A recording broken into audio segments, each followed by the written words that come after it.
Voltamos com o programa Papo Aberto.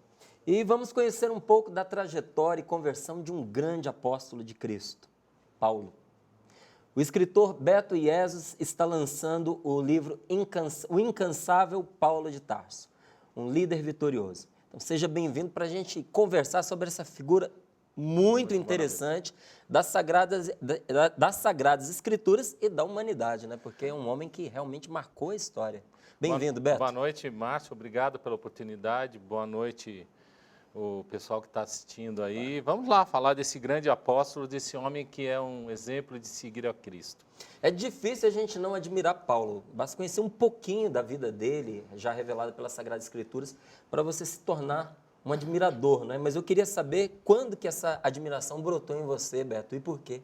Eu trabalhei muito, eu fiz muitos DVDs do Padre Zezinho, para as Paulinas, para as Irmãs Paulinas. Eu tenho uma produtora chamada Santrip Studios e naquela época começou a história. Paulo para lá, Paulo para cá. Eu falei, não, eu não conheço nada. Quem é esse senhor? Aí, São Paulo. Aí eu fui estudar. Eu comecei com um livro, com outro. Passaram-se 5 anos, eu falei, ó, acho que eu consigo escrever um livro agora, hein? 5 anos, né? 5 anos. 40 livros na bibliografia, livros das melhores universidades, livros de grandes ídolos católicos, que nem o próprio padre, outros livros consagrados sobre Paulo. Foram mais de 40 livros, desde sobre especificamente Paulo até livros de administração, liderança. Porque quando eu comecei a ler sobre Paulo, eu disse, puxa, todo mundo fala de vários líderes, né? Eu li um livro de Shackleton.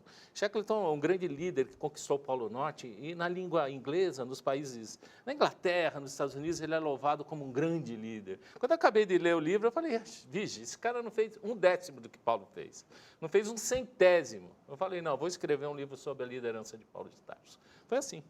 Fala um pouquinho para a gente sobre a trajetória desse homem.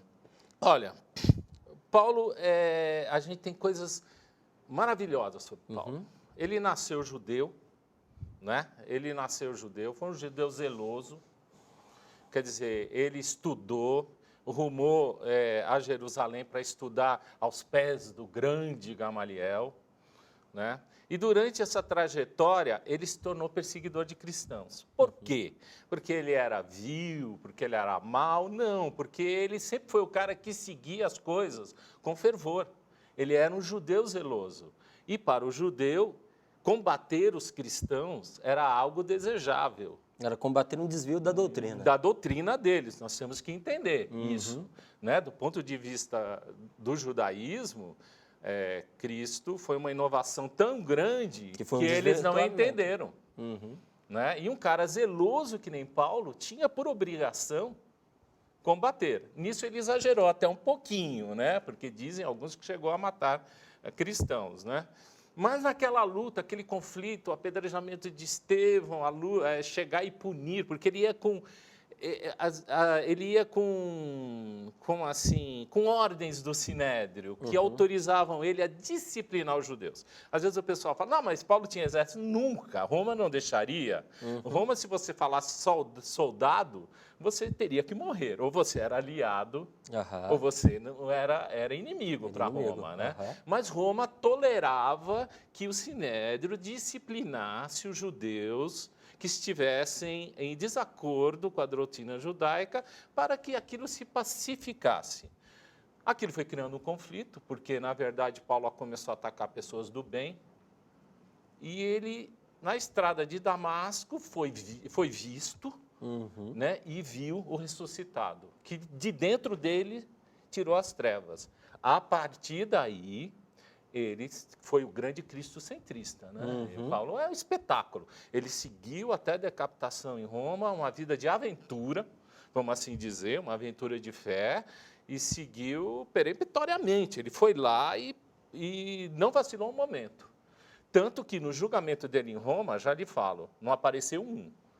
No segundo cativeiro de Roma, e em Roma tinha uma coisa assim, quando o juiz o juiz levava muito em conta se alguém apelasse. Por exemplo, se o povo fosse lá, dissesse, não, esse sujeito é fantástico, não mata não. Isso era considerado. Isso é considerado. Mas depois de Nero tacar fogo em Roma, matar os cristãos, existia muito medo em Roma. E no dia de julgamento de Paulo, no segundo cativeiro, ninguém apareceu. Estava sozinho. Estava sozinho. Olha só o que é um seguidor de Cristo. Nossa. Cristo disse que ia ser fácil? Não, de jeito Não, nenhum. não disse que ia ser fácil, e não é. Ele ficou sozinho, claro que ele já tinha intenção de condenar, mas de acordo com o costume romano, aquilo era um atestado de que se poderia condenar sossegadamente o apóstolo à decapitação.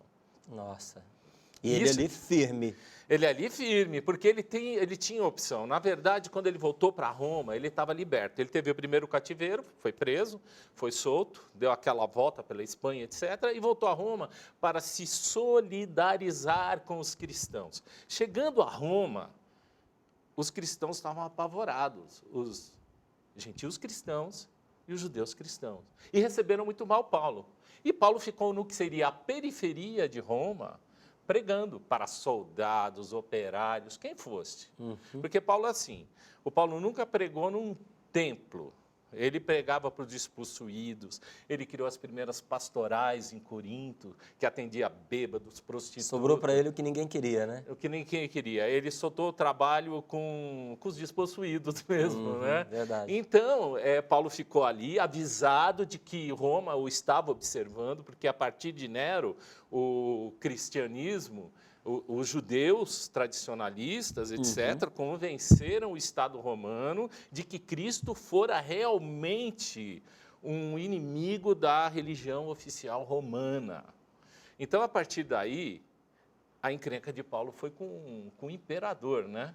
Então, pegaram ele, quer dizer, ele podia ter escapado, ele podia ter ido para outro lugar, mas voluntariamente ele pregou a palavra do Cristo até ser decapitado. Claro que ele sabia que ele podia se esconder em qualquer lugar, num mundo sem internet, sem celular para te filmar, onde é que iam te achar? Pois é. Mas nunca. Se o cara fosse lá para uma montanha, ficasse lá, morreria velhinho, tranquilo. Mas ele enfrentou, né? Levou o seu testemunho até as últimas consequências. Essa é a vitória, né? Já me perguntaram, pô, mas um sujeito que acaba decapitado, como é que ele pode ser vitorioso? Ué, é honra. Ele planejou isso. Morrer como Cristo era honroso. Não vamos falar que isso não aconteça hoje, porque nós temos o nosso povo cristão no Iraque aí, sendo martirizado. Mas morrer ao jeito de Cristo, a coragem daquele povo no Coliseu, o jeito que eles rezavam, o jeito que eles se dedicavam ao Cristo, era muito diferente da vida superficial que a maioria dos cristãos levam, tanto católicos quanto evangélicos, quanto de outras denominações. Eles eram, de verdade, morrer como Cristo era honroso. E é uma vitória, Beto, porque você vê, conseguiram tirar dele a vida, mas não conseguiram tirar dele a convicção. Não é? Queriam que ele abdicasse da fé, mas isso ele sustentou até o fim. Não é? Então, nem sob ameaça de morte, ele perdeu essa bandeira. Né? Aí tem o grande paradoxo do evangelho, né? Você tem que perder para poder ganhar. Para poder ganhar. Certamente. Você tem que morrer para estar na nova vida. E a promessa do Cristo é a vida eterna. Aqueles que seguem o Cristo acreditam na vida eterna. Agora, uma coisa interessante em relação a Paulo é que ele recebe o título de apóstolo. Só que esse título ele é devotado, sobretudo, aos que conviveram com Jesus. Paulo não teve contato com Jesus enquanto Jesus estava nos seus dias terrenos. Não é? Como é que foi isso daí? Olha, ele foi muito questionado, especialmente em Corinto, e muita gente, quem queria prejudicar Paulo, usava esse argumento. Mas, na verdade, nenhum outro apóstolo fez o que ele fez. Não se tem notícia. Paulo tinha uma coisa muito especial. Ele foi estudante devotado e, como um classe média judeu, ele teve acesso à melhor escola. Então, o que acontece? Paulo deixou escrito, organizou, arrumou. E isso, a tenacidade dele, fez ele um apóstolo reconhecido por Pedro e Tiago, que inclusive eles tiveram alguns conflitos, né? Porque Pedro e Tiago eram judeus cristãos, eles queriam preservar algumas coisas do judaísmo e reconhecer Jesus como Messias. Paulo já disse assim, não, O cristianismo é universal, vale para as mulheres, para os escravos, para o cara que mora aqui em Jerusalém, para o outro que está num lugar desconhecido, para o índio, para o pobre, onde for. Isso criou um certo conflito, né? A relação dele com Pedro também era assim, uma coisa meio Era por causa disso, né? meio quente, né? Meio quente, né? Porque Pedro, eles queriam, na verdade, nenhum apóstolo queria cristianismo, vamos assim dizer. Eles queriam que o judaísmo se transformasse reconhecendo o grande Messias Jesus, que chegado, prometido pelas Escrituras, né? Então, eles entraram nesse grande conflito. Né? E Paulo disse, não, isso aqui é para todos. Então, esse foi o cerne do conflito. Mas eu te digo que existe um ponto na história que acabou com isso. Você vê o que é também outro paradoxo. Nero, com a sua crueldade, Nero chegou a atacar fogo em cristãos para iluminar lá o Coliseu. Você imagina o que é isso? Você morrer queimado como tocha? Depois, o grande flagelo de Nero, a briguinha acabou. Judeus cristãos e gentil cristãos não tinham mais o que brigar. Aí, com aquele susto, sobrou quem? Os seguidores de Cristo. Os judeus se recolheram, impedidos depois, em 135 por Adriano, em Jerusalém. Impedidos, quando eu falo impedidos, é assim, eles foram expulsos de Jerusalém, né? Aí isso recolheu, né, os judeus que pararam de combater o cristianismo e aqueles heróis cristãos levantaram o cristianismo como você conhece. Fantástico. E até uma resposta para um comentário que muitas vezes se faz a respeito do cristianismo. Porque alguns dizem, né, até às vezes maliciosamente, que o cristianismo que nós vivemos é mais paulino do que jesuano. Não é? Isso é comum. Pois é, só que justamente por isso, o que Paulo fez? Ele pegou toda a experiência cristã e conseguiu organizá-la, metodolizá-la, não é? Como nós a conhecemos hoje. Grande parte do tesouro cristão talvez não tivesse sido preservado se não fosse pelo trabalho desse apóstolo. Né? Agora, existe uma confusão, essa que o pessoal fala, Paulo, podia ser paulismo. Não, não poderia, porque Paulo é o maior cristocentrista de todos. Ele chegou e ele, assim, de forma pragmática, o Paulo, de forma consciente, disse assim, eu vou assumir essa culpa do judeu, né, que matou Cristo. Eu vou tentar seguir os passos de Cristo. Agora, Paulo assusta por quê? Porque ele é o homem comum que se santificou seguindo a Cristo. Então, toda vez que alguém chegar para você e disser assim, pô, é impossível seguir Jesus. Não tem. Ele era... Ele era o Filho de Deus. Ele era Filho de Deus. Não é uma coisa que do outro mundo apenas, que não sei o quê, que não sei... Isso não tem aplicação prática. Tem. O cristianismo de Paulo é a aplicação prática consciente, cristocentrista dos dizeres, dos ensinamentos do Cristo. Eu já era fã, estou ficando mais ainda. O Paulo é entusiasmante. Eu não paro de falar. Por que ele é chamado Paulo de Tarso? Porque ele é da cidade de Tarso. Hoje ele é natural de lá? Natural. Segundo a história conta, porque quando você fala da história dos ricos, do primeiro século, você vai ter datas. Nascimento de César, primeiro aninho de César, segundo aninho de César. Você vai ter isso. Quando você fala de alguém que seguiu a Cristo e era pobre, se tornou pobre, ninguém tem datas. Né? Então, o que acontece? Essas pessoas não têm nada anotado. Então, você tem que desconfiar de datas. Tudo que se falar de datas, você tem que relevar. Nascimento de Paulo, data de nascimento. O que vale sempre são os ensinamentos. O enfoque não é histórico, não é? É doutrinal. É doutrinal. Agora, eu, por exemplo, no livro O Incansável Paulo de Tarso, eu coloco de forma cronológica. O que eu digo assim, ele foi preso em Corinto em 52, e tem uma anotação do Império a respeito do julgamento dele. A partir daí se calculam datas da idade de Paulo. Mas, na verdade, o que eu digo assim, às vezes é para ninguém ficar caindo na discussão de nasceu tal data, morreu tal data. Não é o mais relevante. Não é relevante. O ensinamento é relevante. Os absurdos, né? Ele caiu do cavalo, levou chicotada nos olhos, foi atender o celular, caiu. Você entendeu? Foi areia. Isso não interessa, gente. Interessa é que Cristo olhou para ele teve uma viu, experiência e foi visto e se renovou. transformou Ele a vida desse nasceu homem. no Cristo, ele nasceu para a vida nova. Isso sim interessa. Como foi a morte de Paulo? Você falou que foi decapitado, né? Mas detalhes aí desse processo. Olha, Paulo, como eu te disse, estava pregando em Roma, né? Uhum. E ele, como cidadão romano, porque, Paulo, o que, que acontece? Eu estava explicando, assim, ele nasceu em Tarso, mas ele, teoricamente, dizem alguns historiadores, tinha nascido na Judéia, numa cidade lá, e durante uma rebelião, o pai e a mãe foram capturados e conduzidos a Tarso, como escravos. Dentro do Império Romano, dentro do sistema do primeiro século, você poderia se libertar da escravidão, mediante bons processos de comportamento. Assim, o pai de Paulo se tornou tendeiro e deu a ele uma boa vida e a cidadania romana.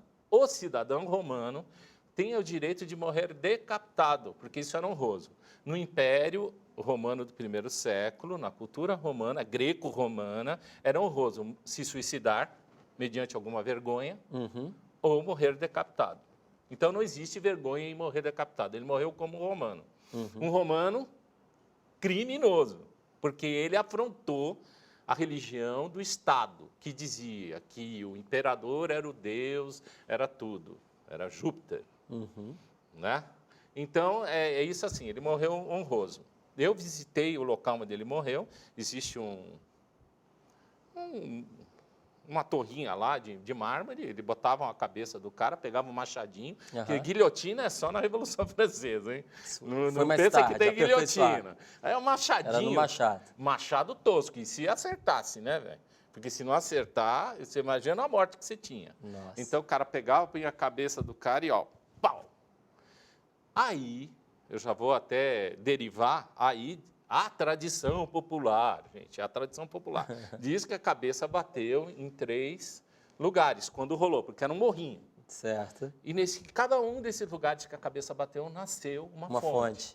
E esse lugar se chama Três Fontes, é do lado de Roma. E muita gente vai lá para poder visitar o local, não só porque é bonito, mas por causa dessa história também. Então, ó, no Facebook, o Incansável Paulo de Tarso com letra minúscula, eu tenho o filme que eu fiz lá dentro, porque o guarda saiu um pouquinho, eu fui lá, filmei as fontes, tem o barulho da fonte, tem o lugar filmado que ele foi decapitado, né? Agora, tudo isso é uma tradição. Como eu estava dizendo, quando uma pessoa tinha esse nível de pobreza, e Paulo, depois de conviveu com a pobreza, não ia se anotar nada, ninguém ia dar importância, era só mais um cara que morreu em um lugar que era pantanoso. Hoje é bonito, tem igreja, o Papa Bento XVI mandou arrumar, é maravilhoso, é um lugar para você ir. Mas naquela época era um pântano, ele morreu ali no meio daquelas árvores retorcidas. Você falou um pouco sobre a vitória de Paulo e a gente acabou indo para outros assuntos também muito interessantes, mas retomando essa questão, no seu ver, traduz aí para a gente, qual foi a grande vitória desse líder? Olha, dá uma gagueira mental falar disso, porque é tanta coisa, mas eu vou pegar o principal. Primeiro é explicar o aspecto salvídico da cruz, né?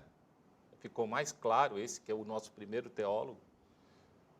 Entender que você tem que morrer para viver, você tem que perder para ganhar. Isso é o principal. Segundo, a resiliência de Paulo. Resiliência é a qualidade que qualquer um tem de nós de aprender com os erros. Na verdade, a trajetória do Paulo foi aquela do João Bobo, vamos assim dizer. Batia nele e voltava, batia nele e voltava. Tá aí, a pergunta é assim, esse cara está aí outra vez? Pois é. Ele foi apedrejado 5 vezes, preso outras tantas, sempre viveu sobre a iminência do assassinato, do complô, que depois de conversa. Porque, como elite do judaísmo, os judeus não o perdoavam. Ele levou todos os conhecimentos, toda a estrutura de formação de igreja. Então, o que você conhece hoje é lindo, maravilhoso. Você vai, todo bairro tem uma igreja. Isso começou com Paulo. Paulo foi fundando as igrejas, foi dando a ela padres, depois formou bispos, depois criou as epístolas, que ensinou todo mundo a se comunicar, os e-mails, né, de hoje. Hoje você abre, né, tua tela, você tem um mundo, você manda e-mail para o seu amigo, para mim, para você, etc. Naquela época, só poderia escrever comprando um material que eu considero caro, papiro, caneta, e o pior, você tinha que ter estudado e ser alfabetizado em grego e hebraico naquela época era para uma elite. Pois é. Paulo é esse cara que ensinou, que construiu a estrutura fundadora que ele criou, se transmutou na igreja católica, que depois teve a cisão com os protestantes, mas todo cristão deve isso a Paulo. O padre Zezinho escreveu a apresentação do livro e o doutor Ives o prefácio. Né? Qual a sua relação com essas duas pessoas aí tão conhecidas? Primeiro, é uma relação de amizade. O padre, a gente sempre conviveu junto profissionalmente e, naturalmente, foi nascendo uma amizade entre nós. Eu falei para ele, padre, eu estou com vontade de escrever um livro, eu vou escrever 2 capítulos. Se ficar bom, o senhor lê. Se ficar bom, eu vou em frente. Se o senhor achar que está ruim, o senhor já joga fora na hora que o senhor quiser, porque eu não quero mais ver. Porque se eu não prestar para escrever isso aí, eu não quero. Aí ele leu os 2 capítulos, se entusiasmou e me entusiasmou. O doutor Ives, quando já estava tudo pronto, né, eu perguntei, doutor, que é muito amigo meu de muitos anos, é amigo do meu pai, entendeu? Eu falei, olha, o senhor não faria o prefácio? Ele pegou, leu, se entusiasmou, fez o prefácio e é uma alegria, né? O que eu posso dizer? Você tem que agradecer. Obrigado, doutor Ives. Obrigado, padre Zezinho. Eu tenho que agradecer. Tá certo. Muito não parar bom. de agradecer, né, mano? É verdade. Não e a gente parar. também agradecendo a você por essa belíssima obrigado. obra e esse trabalho maravilhoso, que só da gente conversar a gente se entusiasma. Mas uma experiência eu já fiz com o livro, né? O livro, ele sempre é mais rico do que a conversa, porque ele tem uma quantidade de detalhes, ele tem uma objetividade que às vezes na conversa não acontece. A conversa é mais calorosa, é mais espontânea, mas eu tenho certeza que numa conversa boa assim, o livro também é bem gostoso, viu, gente? Olha, ensinamentos deixados por Paulo. Beto. Olha, ensinamentos, é até redundante eu te falar, mas ele ensinou que a igreja tinha que ser organizada, que Cristo é o centro de tudo, que seguir a Cristo é possível. Eu acho que esse é o principal aspecto, né? E que para você vencer, sim, você pode vencer com valores. Sim, você pode perder para ganhar. Sim, você tem que morrer para alcançar a vida eterna. Quando a gente percebe que esse homem sozinho, né? A gente sabe que as comunidades o apoiaram, mas ele foi ali a ponta da lança, não é? Conseguiu realizar esta obra maravilhosa de levar para fora das fronteiras do judaísmo essa proposta de vida em Deus, que é o cristianismo. Tendo isso por base, olhando hoje para a nossa igreja, você acredita que a gente trabalha como deveria trabalhar? Está tudo bem? Eu vou te dizer o seguinte, você vai ao Vaticano, você se posta em frente ao Vaticano, e tem a estátua de Paulo aqui, a estátua de Pedro aqui, e o Papa Vaticano, né? Então você pode imaginar aqui, em Pedro, a igreja é a tradição, tá? Em Paulo, a igreja é a ação. E você vê Cristo ao centro, que seria simbolizado pela Basílica. Eu te digo que com Francisco nós temos a ação, entendeu? Esse aspecto da igreja, essa convocação. E eu te digo que a experiência de renovação que Francisco está trazendo, está realmente modificando a visão que as pessoas têm do catolicismo. Tanto que o livro está sendo muito bem recebido. Quando eu começo a explicar, mas aconteceu isso, a Inquisição, não sei o quê. Mas esse papo é legal, hein? Quer dizer, a pessoa entra numa contradição com os velhos jargões, né? Ela começa a elaborar tudo aquelas informações antigas, né? Não, mas a igreja era isso, era aquilo, não sei o quê. Não sei... Mas esse papo é legal. Olha só o caminho aberto. Aí cabe a cada um que está dentro do cristianismo, em seus lugares, aproveitar, né? Porque o caminho para entregar a palavra de Cristo ao indivíduo está mais aberto que nunca. Eu vejo como positivo, muito positivo, hoje a igreja. Né? Durante o período de pesquisa, você identificou elementos importantes na história de Paulo e hoje você os coloca em prática, não é isso? Sim, você pode colocar toda a história de Paulo, como eu estava falando, você pode, a tenacidade, é o fato dele não esmorecer. As pessoas, qualquer coisa, estão estressadas ou estão deprimidas, não é isso? É isso aí. Estão estressadas ou se acham muito injustiçadas. Bom, o cara foi apedrejado 5 vezes, preso 7 vezes, nunca parou de pregar a palavra de Rejeitado Cristo. por parte dos dele, rejeitado pelos de fora. Olha essa situação do cara. Ele foi no julgamento, não tinha um Considerado pra falar. morto, só escapou porque acharam que já tinham matado. Já tinha matado em Listra, né? Com a pancada lá. Ele foi lá para Derbe, ele foi 8 horas numa charrete com os olhos lá estremilicando. Tanto que quando ele chegou em Antioquia, ele já estava cheio de cicatrizes, já estava moído. Esse homem, quando ele morreu, ele estava todo quebrado. Ele não falou nada, foi lá morrer por Cristo. E aí, quem é que pode fazer mais? Pois Só é. o próprio Cristo. Só né? ele mesmo. Olha, gente, numa época em que tantas pessoas falam de liderança para os nossos dias atuais, tendo em vista aí essa administração desse homem de Deus, Paulo de Tarso, por tudo que a gente apontou aqui, né, eu sei que muita gente da área da administração e liderança fica de olho nesses líderes ou na leitura desses antigos líderes. Então está aqui à sua disposição, de Beto Iesus, o incansável Paulo de Tarso, um líder vitorioso, para você conhecer um pouco mais da perspectiva cristã sob a ótica de São Paulo e também perceber o que tinha de especial nesse homem, que fez com que ele se tornasse uma referência não só para o cristianismo, mas para o mundo. Né? Eu agradeço, Beto, pela sua presença aqui, por nos brindar com este livro, que eu tenho certeza que vai trazer uma grande contribuição para todos os seus leitores, viu? Olha, obrigado pela oportunidade e vamos em frente, vamos seguindo a Cristo, que isso é que importa. É isso aí, gente. Conversei com o Beto Iesus. Muito obrigado por sua companhia em mais um programa Papo Aberto. Nós nos vemos na próxima segunda com um excelente programa esperando por você. Então, uma ótima semana e até lá.